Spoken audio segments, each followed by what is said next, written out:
Welcome to this month's 7 on Travel episode, where your favorite expert travel advisors talk in depth and answer some of your most important travel questions with our pro tips. Today, we will discuss all things cruise. I'm Lael of Gracious Getaways, and I'm going to speak about the cruise lines you may never have heard of. We are currently in the golden age of cruising. There will be 20 major line new ships built and launched just in 2022. Most that are being built are LNG or eco-friendly ships, where the cruise industry is being very self-aware. Some, like Carnival, Norwegian, Celebrity, Crystal, and Disney, you may have heard of. But other brands like Cunard, Virgin, and MSC, you may be only heard in passing. However, there are big ships like AIDA or Costa that have the larger European ship market. And so don't count out that you know all things ship. It's important to use a well-traveled and expert travel advisor because not everything is on the internet. And of course, that doesn't even count the small ships. It can be very confusing, but we're here to help and we can find the right fit ship for you. How do you figure out your ship? It's really, do you want the big shows and lots of activities? Then a bigger ship may be for you. Do you want longer times in ports, more choices of food options and a little different kind of pace? Well, then a medium to small ship like a Seabourn or Azamara might be your brand. It takes a lot of research, and known brands aren't always the best fit for you, although they may be fabulous for some other people. Small ships allow passengers smaller and often more exclusive ports, as well as more time in port. And not all of these brands are just new. Swan Hellenic has been running exploration cruises for over 70 years. They go off the beaten path destinations, and their new ship has a PC5 ice strengthened hull with extra large stabilizers to make sure your journey as you cross through the Arctic ice is as smooth as possible. If you've enjoyed the MSC Yacht Club, the new Explorer brand will be the Yacht Club on steroids. It's a full ship that wants to redefine luxury at sea. Of course, the competition is Atlas, who tells us small is the new big, with their all-inclusive experiences to go to bucket list destinations. Or Ponant, which has the Blue Eye, a bar in the front of their ships that has a large underwater portal so that you can see the whales and dolphins swimming next to you as you go sail by. Expedition Cruising is certainly setting sail. Uncruise is known for their Alaskan small ships, but now sails in other locations. Hurtigruten, which I can't say without smiling, started out as a Norwegian mail delivery ship in 1893. They still have those fabulous routes with a little bit more comfortable beds, but they also now ply the waters of the poles. Lindblad is National Geographic's brand of choice, and you will be with their researchers as you visit locations around the world. There are so many fabulous choices, you can just drown in them. But a good travel advisor can assist you in renting a vessel. Or you can even sail yourself.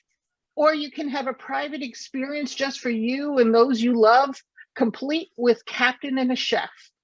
Small boats of less than 20 people to contemporary lines, like MSC, who boasts the largest zip line on the seas. Of course, there's Virgin, which you'll hear about more later with Michelle, an adult-only line that is a breakout cruise and we'll have 3 ships in the water by the end of 2022. And I haven't even mentioned the river cruise lines. You may have heard of Viking, but what about Uniworld, Ama, Amadeus, Scenic, and the others that can also be wonderful, not only in European ports and rivers, but also on the Amazon, the Nile, and even Vietnam. And cruising isn't ageist. Not only will there be family cruises, but there are even brands that specifically geared to the millennials, such as Uniworld Brand B, which is a river cruise for younger crowds. It's hard to figure it out, all of this, but a good travel advisor will help you find your best fit. My pro tip about cruising is for those who aren't purchasing the drink package. On many cruise lines, and of course you have to know which ones, you can bring a bottle of wine on board and only pay a small corkage fee. It often makes sense, and you can enjoy a much better bottle of wine for a cheaper price. For those who might want the full drink package, most lines who aren't all inclusive often have sales on those drink packages. So keep checking the websites prior to your cruise. And as always, book ahead. And now, Amy of Make Amazing Travel LLC, take it away. Well, thank you, Lael. That was very interesting. I'm going to talk about small ship cruising. What are the benefits, and is the right choice for you? For the purpose of this discussion, we'll consider a small ship as a yacht or ship with a passenger count of 70 to 350 people. So there are many benefits to cruising on a small ship.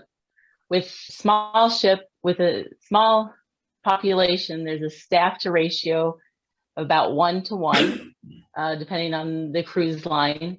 So it makes it more intimate and a personalized experience. And being that there's fewer passengers, it allows you the opportunity to forge relationships with fellow passengers. It'll be more likely that you will end your vacation with new friends to travel with in the future. If you're looking for a relaxing cruise where you can experience personalized attention, small ship cruising could be perfect for you.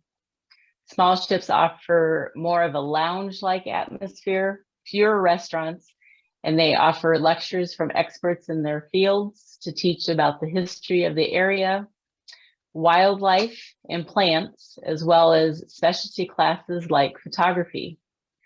Small ships are able to get into smaller ports that the larger ships wouldn't be able to get into. Many of these small ports provide the passengers with unique experience they wouldn't be able to indulge in if they were on a larger ship. Since the small boats have a fewer passengers, more personalized and specialized tours are available. And in some cases where the ship needs to anchor offshore, they have kayaks or zodiacs available for the passengers to get to shore. So small ships don't have all the bells and whistles of the larger ships, such as rock climbing, zip lining, water slides, kids clubs, or as many pools, restaurants, or bars. So if you're cruising with young children, small ships might not have the entertainment that you would need that a large ship has. Some of the cruise lines that have ships are Crystal Cruises, Seabourn, Windstar, Silver Seas, and Uncruise. There's many more. But whether it's a small ship or a mega ship, to help determine which cruise line would fit your cruising style the best, contact your travel advisor. And next we have Karan. Hi, Amy, thanks so much. Really appreciate that. So I'm learning some new stuff from everybody as well. Yeah, me too. So thank you so much, Amy, for that. So I'm here to talk with you about expedition cruising in particular. So let's start with what an expedition cruise is not. Now, if you're thinking about the Explorer Magellan and the crew of the Santiago lined up for the ship's midnight buffet, that's not correct. If you're also thinking about being served dried salt cod and hardtack at the captain's welcome dinner, that's not it either. But you should know that an expedition cruise format is not for everyone. If you are looking for what typically occurs on a more traditional cruise, look elsewhere. If, however, you are open to exploration and adventure and an off the beaten path destination, then you are a candidate for an expedition cruise. So what's the difference, you ask? Well, instead of a cruise director and a staff, the expedition ships are led by expedition teams with a team leader and sometimes support staff of naturalists, science-oriented guest lecturers, and they give presentations on politics, culture, history, geology, geography, ecology, anthropology of that vessel's destinations. Some of these lines, and was touched on before, even employ professional photographers to help you take outstanding pictures of that wildlife and scenery that's there. And yes, there's some entertainment thrown in to keep things from getting, too serious. But education about the world around us and our relationship to it is the premise of these types of cruises. So one keystone that you should know about is that these ships hold a limited number of passengers due to any conservation or other restrictions that are in place in their destinations to protect that region and its wildlife from over-tourism.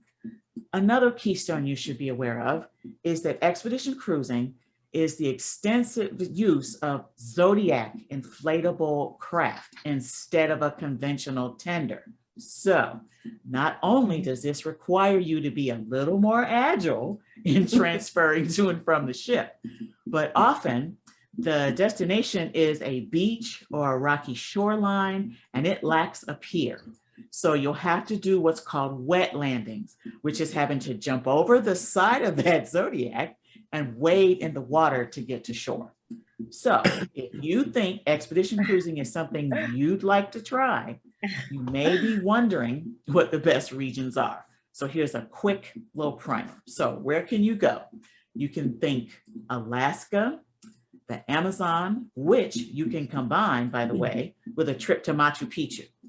Of course, the Arctic polar regions, both the Arctic Circle and Antarctica. British Columbia and the Pacific Northwest also offers expedition cruises. Costa Rica and Panama. Of course, the standard, the Galapagos Islands, the Sea of Cortez, and there's even expedition cruises to the South Pacific. Now, I could easily go on here. So if you'd like more information on expedition cruising, don't hesitate to reach out to us. We'll be glad to help you find the right one that's for you. So there's so many to choose from, so many destinations. Find out, look on the internet, get an idea, find out. But if you're not that nature person and wanting to know more about animal life and plant life, not for you. If you're looking for lazy days on the beach and stuff like that, expedition cruises are not for you. So I am now going to pass it on to Sheila, who is tell them what's behind you. That's You right. gotta tell them about that. That's right. Behind me, a lot of people don't realize that this bird still exists. These are the feet of a blue-footed booby that you will Say that find. 10 times fast. I know, right? That you will find all over the Galapagos Islands. There's also still red-footed boobies out there, but the ones you'll see as you go to the Galapagos are these guys back here, the blue-footed booby. So I'm going to let Sheila come on and she's going to spill the tea about other types of cruises that our fans can experience.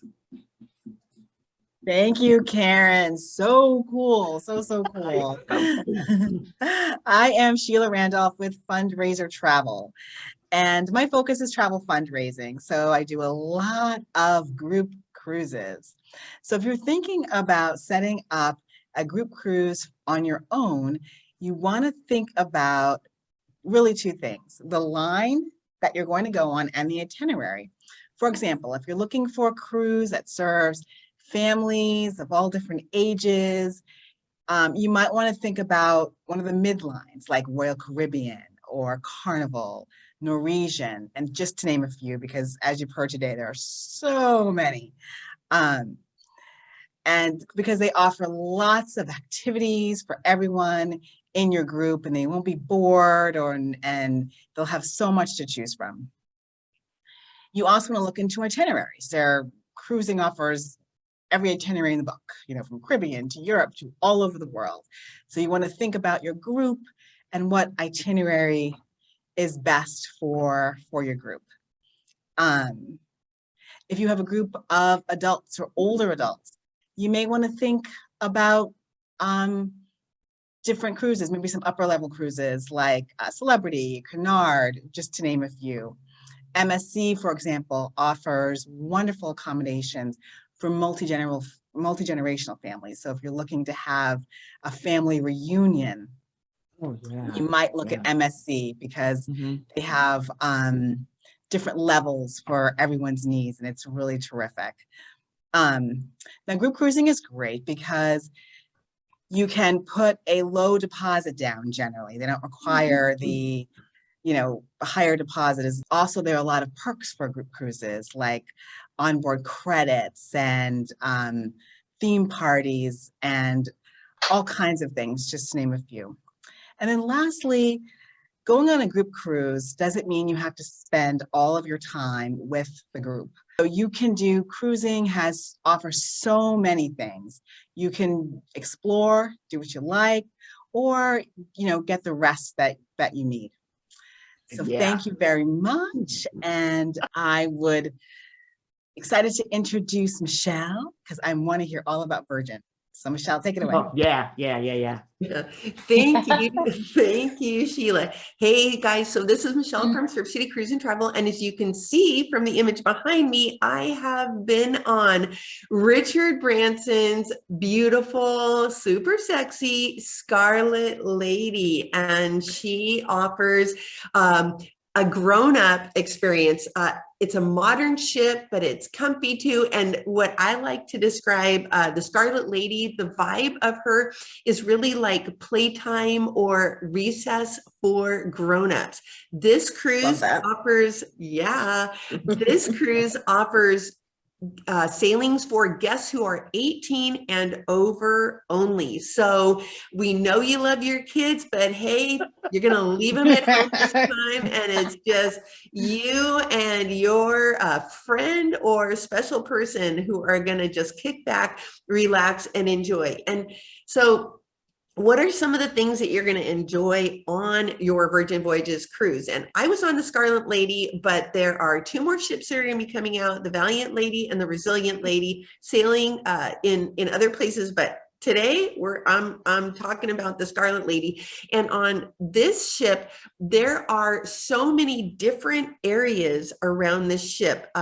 There are places to play games, indoor games. And like I said, it's like recess or a playground for grown-ups because there's an arcade, you might remember Space Invaders or like the arcade game with a car. Some of these games, they're at no charge. Some take a coin, but others you just walk in and play. There were board games. We saw a group of 4 people playing that game of Operation, you remember, with the tweezers and you had to take out the guy's funny bone. Or there was air hockey and there was foosball. There was this like tabletop shuffleboard thingy where like if the ship was like this, your like little shuffleboard thingy was going to go off on this side over here. So lots of fun things to play indoors. Outdoors, there were things like basketball that you might be able to see on most ships, but this ship has a huge focus on fitness and wellness. So outside on the decks of this ship, there were a lot of workout things. They even have a boxing ring that is on board this ship. I saw a guy like getting his like jabs and uppercuts in one day when I was out doing a walk. I'm like, oh, that's awesome. But it also has like playground toys. I mean, there was this catamaran net that is over the edge of the ship where you like, if you're looking down and you're at sea, you can see the blue water. They had these giant discs that were like swings. You could swing back and forth. They were made of ropes. My hubby and I went on a teeter-totter for probably the first time in a really long time. So, I mean, there are fun things to do indoors and out, whether you want to be fit or there's wellness, there's a lot of yoga classes. And super cool, on this ship, the group classes are included. That's good. So That's you're great. not just left on your own. There are a lot of things that are included in this. Food is something that is always important when you're choosing where you want to cruise. And on this cruise line, there are exactly 0 buffets. Instead of a buffet, Virgin offers a food court type of area called the galley.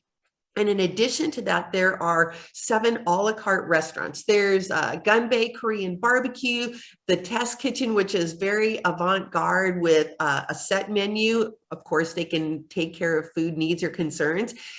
Pink Agave, Mexican flair, but not your usual sort of gringo Mexican. Razzles, which is sort of vegan, vegetarian forward, but they have a naughty menu where, like, I had salmon for dinner and they have the best bacon you've ever had in your life. The pizza place that's making Love hand bacon. That's tossed naughty. hand tossed pizzas daily. The Wake, which is on the back of the ship and offers these incredible views. They're the steak and seafood place, and you have got to try the clam chowder. No matter how you feel about seafood, at least try the clam chowder once, because my non-seafood loving husband had it every time we ate in that restaurant.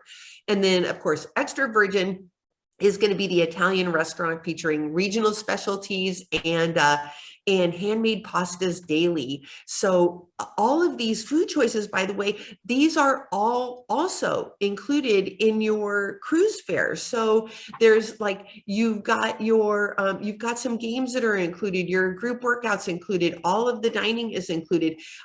You're not going to go to dinner without having something to drink. So whether you are like still or sparkling water, you love soda, you want your cup of tea, drip coffee, those basic bevies are also part of what's included in your basic cruise fare. Wow. And if you want to have adult bevies, no problem. Hook yourself up with a bar tab.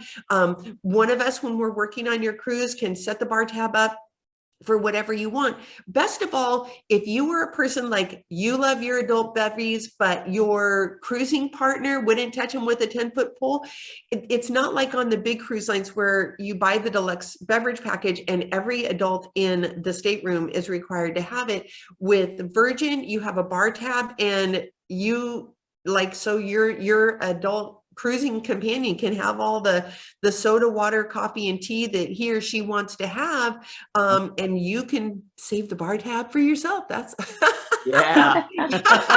I like that. Yeah. Mimosa champagne at breakfast. They had bottomless mimosas Oh, wow. in the Wake and at Razzle. It was Ooh. pretty awesome.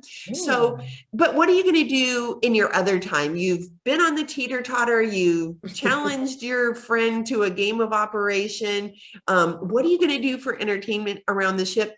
There were at least 6 or 7 different shows and events that were on our cruise, both the kind that were formally scheduled, like, get a reservation for this show, but there were also random pop-up events that would just happen on and off the ship, by the way, day and night. Some examples of the ones, the performance type things that we saw scheduled were the Performing Nerd. It's kind of like a magic show, but not. It's like he's not a magician. You've got to see it to believe it, and it's a lot of fun. Phantom Folk Tales, which is a small group of singers. They tell stories through song. It reminded me kind of wandering minstrels, and you never know if you're in the lounge having your favorite martini or a glass of wine or even a coffee, you don't know who you might be sitting next to might get up and be part of a group that just starts singing away Oh my gosh. on the ship. Dueling So much reality, fun. kind of like Romeo and Juliet, West Side Story, but Cirque du Soleil style. These people are incredible athletes and acrobats. Ships in the Night, the Untitled Party Thing, Never Sleep Alone. There's a PJ party. You don't have to wear your PJs, by the way. You can, but you don't have to. Some people do. Some people don't. There's Scarlet Night. Definitely. They are wearing something. Red. Definitely something red. And that is a party that basically just, you get pulled into different things. It's not scheduled. You just get pulled into stuff as it's happening. And then, of course, Virgin is famous for its beach bonfires. On the Scarlet Lady, the beach is the beach club at Bimini. And so that's another thing. I think the best way that I can describe Virgin's entertainment to you is that it's kind of a combination of creative, unique, fun, sometimes funny, cheeky, sometimes a bit naughty, but very, very definitely not your typical Broadway show type of thing that you have seen over the years on your big ship cruises. So what are you going to get for your cruise fare? You're going to get your food, including all of those a la carte venues, 20 plus eateries in all, your basic bevies like still and sparkling water, sodas, teas, drip coffee, non-pressed juices, Wi-Fi. Hey, you know, feel free to post your Instagram. Wi-Fi is included. Gratuities, That's folks, fantastic. gratuities are included, and It's a lot. your group workouts. So, you know, it's a great, more inclusive product, adults only. Basically boiling it down, I'd say that Virgin Voyages may be for you if you're craving an adult only environment. You hate buffets. You've been there and done that with ocean cruising, and you're looking for something that is different, more unique than what you've been experiencing. Hate the constant feeling of nickel and diming that you get on those big ships, because there's so much that is actually included with your base cruise fare on Virgin. If you're into fitness and wellness, because this is a big, big focus on this ship. If you love the idea of a cruise experience that is less structured than you might be used to on some of the big ships, and you're comfortable using a mobile device, reservations are required for dining, even breakfast. So at least at this point, so being comfortable with using a device is really important. But if you enjoy a casual atmosphere where formal is really nothing more than how you feel like dressing at the moment, within reasonable terms, of course, you do you. So it may not be for you if you are device averse. If you hate using a mobile phone, you know, be sure to either sail with somebody who loves to do it, or maybe just Virgin's not your deal. If you enjoy dressing up for dinner and going into the main dining on cruise elegant night, if you love buffets and want to have that option for breakfast, lunch, and dinner, if you think a cruise is not a cruise unless you can enjoy Broadway style shows and entertainment in the evening, you absolutely love the rock climbing wall, the water slide, the mini golf, the Freedom Flow Rider type of water like, you know, surfboard boogie boarding thing at the back of the ship, bingo in the theater, organized, you know, sporting events like a basketball tournament, a ping pong tournament, pickleball, all those kinds of things. If those are how you define a cruise, then Virgin may not be for you unless you want to give it a try, go in with an open mind and think, you know, it's one time. Let's see if you love it or if you don't. But in the world of cruising, there truly is something for everyone. You do you when it comes to cruising, because there's just something out there for everyone. I think, as you can see from our panel today, and but if you're looking for an option for a grown-up getaway, go into the adventure with an open mind, then Virgin might just be something you want to give a try. So that's it for me for now. Natalie, take it away. Thanks, Michelle. Hi, everyone. I'm Natalie from Boice-Pardee Travel. I'm very excited to talk about cruising for families today. This was actually a topic I was particularly looking forward to sharing with you, as cruising is an amazing option for all different types of families. My family has done many cruises together, from traveling as a couple to a multi-generational trip to celebrate 50 years of marriage. My whole family went on a cruise to celebrate my parents' 50th. There really is something for every type of family. And I'm going to discuss both ocean and river cruising today. Okay, set the scene. Imagine working with a travel advisor to find the perfect cruise line and itinerary for your family and your budget. You can travel for 3 days, 10 days, cruise close from home, or travel far to depart on your cruise. Your advisor can help you understand what is important to you in a cruise vacation, the ports and the excursions that'll make your trip memorable. So let's also think about what kinds of things make cruising so family friendly. And my colleagues here have chatted about a lot of these things already, but I'm going to dig in a little more because family travel is one of my specialties. So what makes it so family friendly? Is it the kids clubs that offer amazing activities and supervision for children while parents can get adult time? Is it the teen clubs where no parents are allowed? Is it your dinner server who cuts up your child's dinner so you can start eating right away and not have a cold meal? Yeah, that was my favorite surprise on my first the first Disney cruise we took my kids on. So each cruise line has different options for kids clubs, childcare, and it's important to work with the travel advisor to really find the best one for your family. Some allow 2-year-olds, some don't. Some have in-room babysitting available and others do not. So a travel advisor can suss out all those different details for you.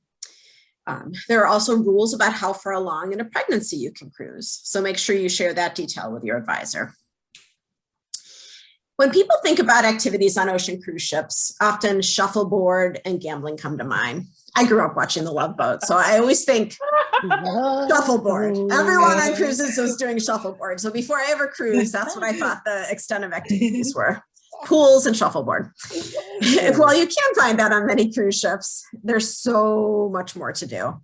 So what are some favorite activities on an ocean cruise for kids of all ages? So sometimes the biggest kids are the adults. Let's be frank. So, so how about checking out ocean views while you speed along on a racetrack on some Norwegian cruise ships, or simulating skydiving on Royal Caribbean, zip lining, surfing, roller skating as well.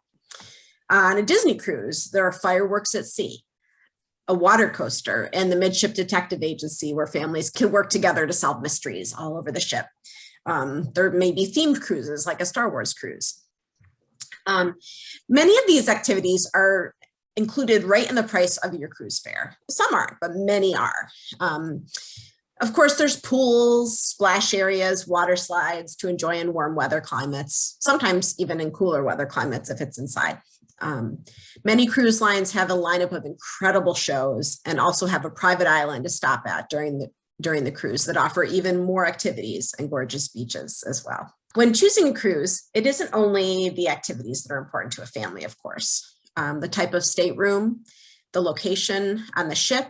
For example, did you know that there's some areas of the ship that are better if you get motion sickness or worse? That's also really important. Yeah, that's right. For example, Disney Cruise Line offers tubs in most staterooms, which can be very important to families with babies and toddlers. I'll often recommend connecting staterooms to families as it's a great option for space, and families love having 2 bathrooms, especially like as your kids, I have teenagers, and as your kids get older, they need their own space and you need your space from them. I don't want to share with mine. Yeah, exactly. So I wanted to chat a little bit about river cruising next, just briefly. River cruising has a reputation for being for a much older clientele, but that has really started to change over the years. Yeah.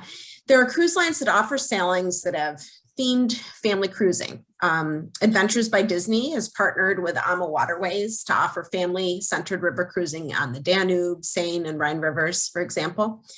Adventure guides cater to the entire family, and excursions are included in the fare, which is incredible.